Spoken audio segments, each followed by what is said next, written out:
લિંબાસીમાં લુખ્ખા તત્વો બેફામ, security guard પર બ્લેક ફોર્ચ્યુનર કારમાં આવી હિંસક હુમલો। લિંબાસીથી વસ્તાણા રોડ ઉપર આવેલી કેજી ફ્લેક્સ કંપનીના સિક્યુરિટી ગાર્ડ પર ટ્રાન્સપોર્ટેશન સાથે સંકળાયેલા 5 થી 6 શખ્સોએ હિંસક હુમલો કર્યો હોવાની ચોંકાવનારી ઘટના સામે આવી છે।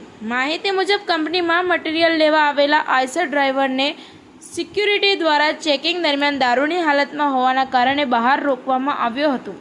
આ બાબતનો મન દુઃખ રાખી બીજા દિવસે વહેલી સવારે 9:54 વાગે શિવમ કોમ્પ્લેક્સ ખાતે, જ્યાં સિક્યુરિટી ગાર્ડ રહે છે, કેટલાક અજાણ્યા શખ્સો બ્લેક ફોર્ચ્યુનર કારમાં આવી હુમલો કર્યો હતો। સાથે સાથે સિક્યુરિટી ગાર્ડ સાથે અન્ય એક ગાર્ડ પણ ત્યાં આરામ કરી રહ્યા હતા અને તેની પર પણ આ હુમલાખોરોએ હાથ ચાલાકી કરી હતી। આ સમગ્ર ઘટનામાં કુલ 4 હુમલાખોરોની પુષ્ટિ સિક્યુરિટી ગાર્ડ કરી છે।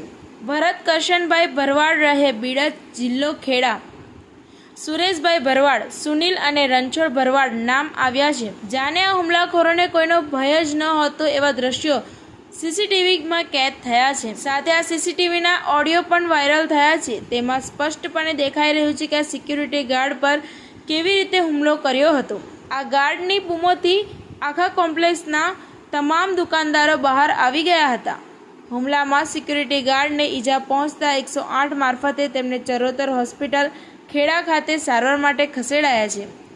સમગ્ર ઘટનાને લઈને લિંબાસી પોલીસ સ્ટેશન દ્વારા ગુનો નોંધી આરોપીઓને ઝડપી પાડવા તપાસના ચક્રો ગતિમાન કરવામાં આવ્યા છે।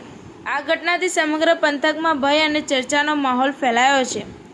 TV18 ન્યૂઝ નેટવર્ક સાથે રિપોર્ટર બસર મલિક, ખેડા।